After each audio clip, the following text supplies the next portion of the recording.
The airport was buzzing with its usual chaos, rolling suitcases, boarding calls echoing overhead, travelers rushing in every direction. In the middle of it all stood an older man wearing a simple jacket, worn boots, and a baseball cap pulled low. No assistance. No special treatment. Just another passenger waiting his turn. That man was Chuck Norris. He stepped up to the airline counter calmly, passport and ticket already in hand. His posture was relaxed, his expression polite. But before he could even speak, the airport staff member behind the counter looked him up and down, slowly, skeptically. "Sir, step aside," the staff member said, without greeting him. Chuck blinked, surprised but composed. "Is there a problem?" The staff member sighed loudly. "Your luggage looks over the limit, and you'll need to answer a few questions." Chuck nodded. "Of course." But the tone didn't soften. If anything, it sharpened. "Where are you flying from? What's the purpose of your trip? Are you traveling alone?" The questions came fast, unnecessary, loud, and clearly meant to put him in his place. People in line began to notice. A woman frowned. A businessman glanced up from his phone. Something about the interaction felt off. Chuck answered every question calmly, never raising his voice. "I'm just here to board my flight," he said respectfully. The staff member smirked. "You don't look like someone who flies this route often." That comment landed heavier than intended. "Before this goes any further, let me ask you something. Where are you watching this from right now? Comment your country and city below, because what's happening here can happen anywhere." Chuck remained silent for a moment, choosing patience over pride. "I believe I've followed every rule," he finally said. The staff member leaned back, clearly enjoying the attention. "We'll see about that." A quiet tension settled over the terminal, and no one there realized it yet. But they were seconds away from witnessing a moment that would shock everyone watching. The staff member tapped the keyboard slowly, deliberately, as if each keystroke was meant to test Chuck's patience. "Stand right there," they said, pointing to a spot beside the counter. "Don't move." Chuck complied without argument, setting his bag down neatly at his feet. His calm only seemed to irritate the staff member more.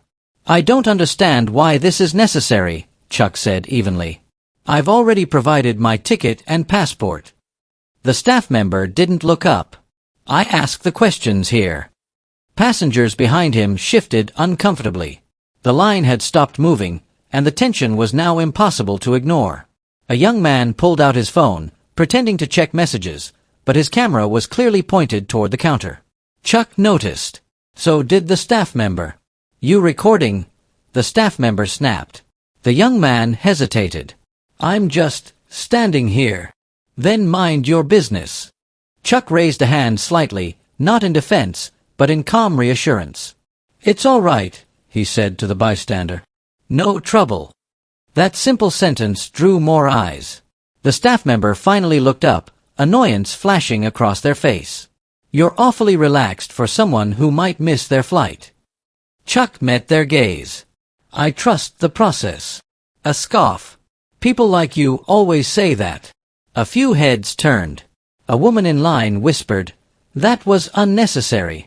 Chuck didn't react. Years of discipline showed in his stillness, shoulders relaxed, breathing slow. "Sir," the staff member continued loudly, "do you have any restricted items? Liquids? Tools? Weapons?" "No," Chuck answered. "Nothing that violates policy." The staff member leaned forward. "Say it louder." Chuck did, still calm, still respectful. Around them, the terminal seemed to quiet. Even the boarding announcements felt distant now. Another phone appeared. Then another. "Before we go any further, let me ask you, have you ever been disrespected in public for no clear reason? Comment yes or no below." The staff member suddenly stood up. "You know what? I'm not comfortable letting you proceed yet."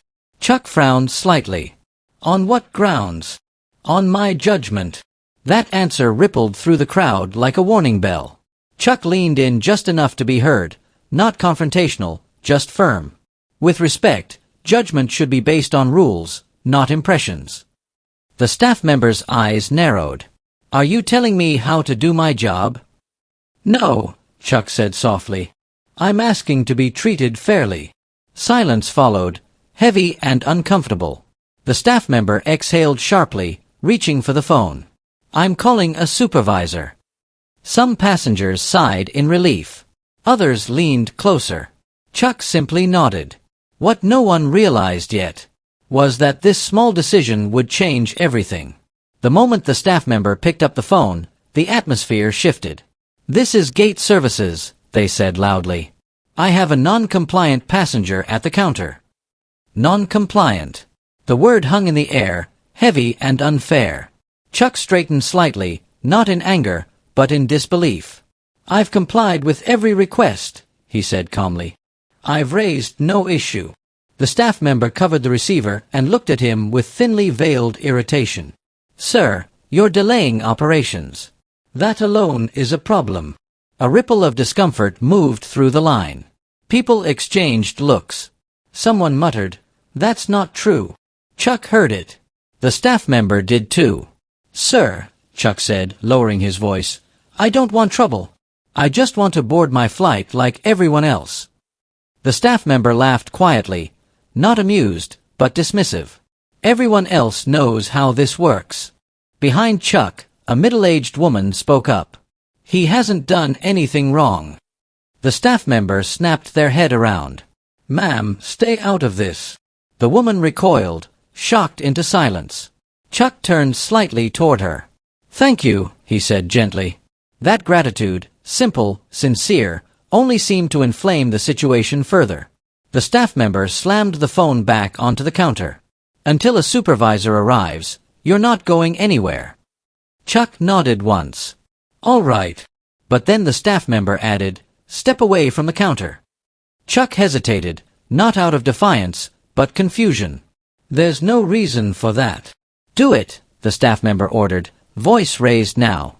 People nearby stopped pretending not to watch. A businessman lowered his newspaper. A family across the aisle fell quiet. Multiple phones were now clearly recording. Chuck took a slow breath and stepped aside, exactly as instructed. His bag tipped slightly as he moved. The staff member immediately pointed at it. What's in there? My personal belongings, Chuck replied. Open it. Chuck looked up. That's not a standard request at check-in. The staff member crossed their arms. Are you refusing? Chuck paused. This was the moment. One wrong word. One wrong tone. And the situation could spiral. Before we go any further, let me ask you, what would you do right now? Would you stay calm, or would you speak up? Comment below. Chuck chose his words carefully. I'm not refusing. I'm asking for proper procedure. The staff member scoffed. Unbelievable. They leaned closer, lowering their voice but making sure Chuck could hear. You think acting polite makes you better than everyone else? Chuck met their eyes. His expression didn't change, but something deeper settled into his voice. No, he said. I think respect is the minimum we all deserve. That sentence landed hard. The crowd felt it. You could see it in their faces, the subtle nods, the quiet agreement. The staff member straightened abruptly. That's enough. They turned to the line and announced loudly, there will be a delay due to a security concern. A collective groan followed. Chuck's jaw tightened slightly, the first visible sign of strain. Not anger. Responsibility. I don't want to inconvenience anyone, he said to the crowd. This isn't what I wanted. A man near the back called out, You're not the problem. Another voice followed. Yeah, let him board. The staff member raised a hand. That's it. I've had enough. They pointed at Chuck. If this continues, I can deny you boarding entirely. A hush fell over the terminal. Chuck glanced down for a moment, then back up. When he spoke, his voice was quiet, but it carried. Denying someone without cause isn't authority, he said. It's abuse of it. The staff member's face flushed. That's a serious accusation, they snapped. So is what you're doing, Chuck replied calmly. For a split second, no one spoke. The air felt tight, like it might crack. And then, from somewhere behind the crowd, A soft voice whispered. "Wait a second." Another voice followed. "Is that?" Chuck didn't hear it, or pretended not to. The staff member certainly didn't. They were too focused on regaining control. But the tide had already begun to turn. And the truth, the one that would change everything, was starting to surface. The whisper didn't stay a whisper for long. "Is that Chuck Norris?" The question floated through the air, quiet at first, then repeated by someone else, a little louder, a little more certain. Another passenger leaned forward, squinting past the line. "No way. It looks just like him." Chuck stood still beside the counter, hands resting calmly at his sides. If he heard the murmurs, he gave no sign. His focus remained on the staff member, who was now shuffling papers and tapping the counter impatiently, trying to reclaim control of a situation that was slipping away. The crowd, however, was changing. Phones that had been recording discreetly were now held higher. People craned their necks. A teenage boy whispered excitedly to his father, "Dad, I think that's the guy from those old martial arts movies." The father nodded slowly. "The one who never loses." The staff member snapped, "Everyone needs to step back." No one moved. Chuck spoke quietly, not for attention, but clarity. "I don't want special treatment," he said. "I just want to be treated like everyone else." That humility struck a nerve. A woman near the front said, "You are being treated differently." The staff member shot her a sharp look. "Ma'am, this does not concern you." "But it concerns all of us," another passenger replied. "We're all being delayed." Murmurs of agreement followed. The staff member exhaled sharply and turned back to Chuck. "Sir, if you are who people think you are, then you should know better than to cause a scene." Chuck's eyes narrowed slightly, not in anger, but disappointment. "I didn't cause this." That was the moment the realization truly began to spread. A man in a suit stepped closer, lowering his phone. "I trained martial arts for years," he said quietly to no one in particular. "I'd recognize that posture anywhere." Another passenger pulled up an image on their screen, comparing it discreetly. The resemblance was undeniable. Still, Chuck said nothing. He could have ended this with a single sentence. A name. A reputation. He chose restraint instead. The staff member, feeling the shift, raised their voice. "This behavior is suspicious." A woman near the gate shook her head. "No, your behavior is." That earned a few soft claps. The staff member's face tightened. "Security will handle this." Chuck finally looked around, at the families waiting, the tired travelers, the children watching closely. "This isn't about me," he said calmly. "It's about how easily someone can be judged before they're understood." The terminal grew quiet again. Then a sudden voice broke through, confident, clear. "I know who he is." Everyone turned. An airline employee from another counter had stepped forward, eyes wide with recognition. "That's Chuck Norris." A ripple of shock moved through the crowd. Some gasped. Others laughed in disbelief. A few instinctively straightened, as if in the presence of something legendary. The staff member froze. Chuck closed his eyes briefly, not relieved, not proud, just resigned. "Yes," he said softly. "That's my name." The silence that followed was deafening. The staff member swallowed hard, their earlier confidence evaporating. But before anyone could react further, footsteps approached from behind the counter. A supervisor was on the way. And with them, the truth was about to land harder than anyone expected. The supervisor's footsteps echoed across the terminal floor, steady and deliberate. Conversations dropped into whispers as people turned to see who was approaching. The staff member straightened instantly, their earlier confidence replaced by nervous energy. "What seems to be the issue?" the supervisor asked, voice professional but firm. Before the staff member could answer, Chuck spoke first, not loudly, not urgently. "There's been a misunderstanding," he said. "I'd like to resolve it calmly." That alone surprised several people. After everything that had happened, he was still choosing restraint. The staff member rushed in. "This passenger has been uncooperative and is causing delays." A few people in line audibly scoffed. The supervisor looked from Chuck to the staff member, then to the crowd, noticing the raised phones, the tense faces. "Is that accurate?" the supervisor asked. Chuck shook his head gently. "I answered every question. I followed every instruction. I only asked for fairness." The word fairness seemed to hang in the air. Before Chuck could continue, "Let me ask you something. Do you believe respect is stronger than force?" Backhand index pointing right if you do, tap like right now, because what he says next silenced everyone. Chuck turned fully toward the supervisor. His posture was relaxed, but his presence commanded attention.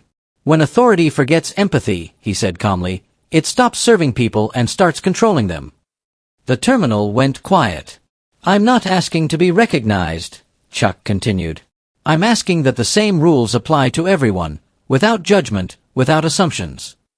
The staff member opened their mouth to interrupt, then stopped. The supervisor raised a hand. "Please, continue." Chuck nodded. "When we decide who someone is before listening to them, we create conflict where none needs to exist." A woman near the gate wiped her eyes. A man behind her murmured, "That's powerful."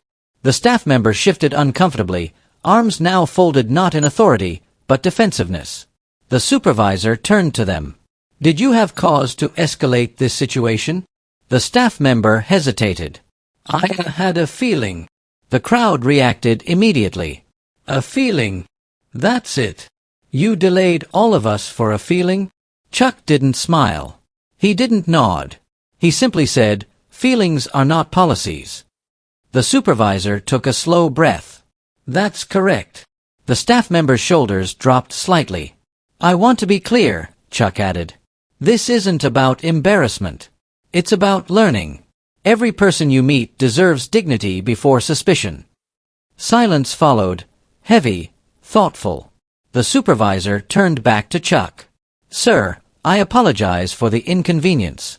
You're clear to proceed." A small wave of relief passed through the terminal. But Chuck didn't move. He looked at the staff member one last time. "I hope the next person you meet doesn't have to go through this." That was it. No lecture. No victory speech. Just truth. The supervisor nodded solemnly. "We'll address this internally." Soft applause began, hesitant at first, then stronger. People weren't cheering a celebrity. They were responding to integrity. The staff member stood frozen, realization written across their face. The moment had turned completely. Yet as powerful as this was, the story wasn't over yet. Because what happened after this interaction, once the video reached the world, would be even bigger than anyone in that terminal could imagine. The applause faded slowly, replaced by a quiet hum of disbelief. People looked at one another, shaking their heads as if they had just witnessed something unreal. A moment ago, this was just another delayed flight. Now, it felt like history had passed through the terminal. The supervisor gestured gently toward the gate. "Sir, you're welcome to board whenever you're ready." Chuck picked up his bag, nodding politely. "Thank you." As he stepped forward, the staff member finally spoke again, their voice noticeably softer. "Mr. Norris, I didn't realize." Chuck stopped. He turned, not sharply, not dramatically, just enough to face them. "That's the problem," he said calmly. "You shouldn't have to realize who someone is to treat them with respect." The words hit harder than any accusation. The staff member swallowed, eyes lowering. "I understand."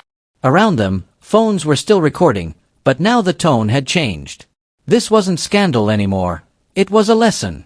A man near the front of the line spoke up. "That took a lot of restraint." Chuck gave a small smile. "Restraint is a choice." The supervisor cleared their throat. "We'll be filing a report and ensuring additional training is provided." The staff member nodded stiffly, visibly humbled. Chuck didn't linger. He adjusted his cap and moved toward the gate, blending back into the flow of travelers as if nothing extraordinary had happened. But the crowd knew better. As he walked, people parted instinctively, not out of fear, but respect. A young boy tugged on his mother's sleeve.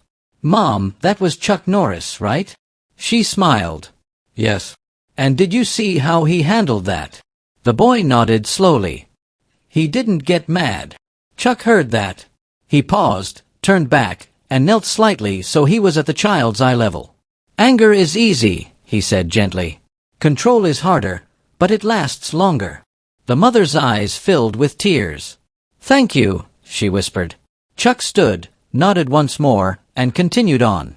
By the time he reached the gate, the video clips were already spreading. A woman near the window was typing furiously on her phone. A man refreshed his feed and muttered, "It's everywhere already." Within minutes, comments flooded in. "That's real strength. He didn't flex once. This is how authority should be challenged." At the counter, the staff members sat quietly, replaying the interaction in their mind, every word, every look, every assumption. For the first time, they realized the power they held, and how easily it could harm. The supervisor leaned in. "Are you all right?" The staff member nodded slowly. I just learned something." The supervisor sighed. "Good. Let's make sure it sticks." Meanwhile, at the gate, Chuck waited patiently like everyone else. No special boarding. No escort.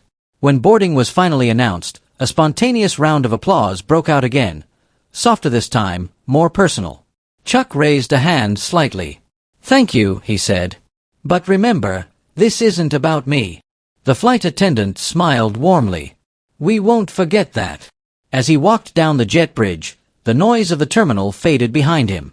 But the story didn't stop there. By the time the plane reached cruising altitude, the clip had crossed continents. Headlines followed. Airport worker misjudges passenger, then learns who he really is. Chuck Norris responds to public disrespect with unmatched calm. Millions watched. Millions commented. But what resonated most wasn't the name. It was the behavior. People shared their own stories. Moments they were judged, dismissed, underestimated. Teachers used the video in classrooms. Managers referenced it in meetings. Parents showed it to their children. And somewhere, back at the airport, a staff member began their next shift. Quieter, more observant, more aware. Because sometimes the most powerful impact isn't made by fists or fame, but by dignity under pressure. And that truth, once revealed, could never be unseen. By the next morning, the video was everywhere. What began as a quiet confrontation at an airport counter had turned into a global conversation. Clips of the interaction flooded social media feeds across countries and time zones. Millions watched, not because of anger or chaos, but because of something far rarer. Restraint. Headlines didn't focus on shouting or scandal. They focused on composure. Chuck Norris shows true strength without raising his voice. A lesson in dignity caught on camera. Comment sections filled faster than anyone expected. This is what real power looks like. He could have used fame. He chose respect. I wish more people in authority acted like this. People from every background shared the video, adding their own stories. Moments they were judged, dismissed, or treated unfairly simply for how they looked or where they came from. What surprised many wasn't just Chuck's response, but how deeply it resonated. At the airport, changes followed quietly. The airline released a brief statement acknowledging the incident and confirming that internal reviews and additional staff training were underway. No public shaming. No excuses. Just accountability. The staff member involved never made the news by name, and that was intentional. The goal wasn't punishment. It was growth. Weeks later, someone posted a follow-up comment under the original video. "I work at that airport. Things are different now." Chuck himself never gave a press conference. He never posted the clip. He didn't monetize the moment or turn it into a headline tour. When asked about it later in a small interview, he simply said, "Everyone has a bad day. What matters is how we choose to treat each other during it." That line was shared almost as much as the video itself. Parents used the story to teach their kids about self-control. Coaches referenced it when talking about discipline. Leaders quoted it in discussions about authority and responsibility. The message was simple, but powerful. You don't need to be loud to be strong. You don't need to be famous to deserve respect. And you don't need to win an argument to win a moment. Somewhere out there, someone who watched that video chose patience instead of anger. Someone chose words instead of force. Someone chose dignity, because they saw it modeled so clearly. And that was the real impact. Before you go, let me ask you one final thing. If you believe no one should ever be judged by appearance, type respect in the comments. If you believe calm is a form of strength, subscribe for more stories like this. Because moments like this don't just tell a story. They remind us who we can choose to be.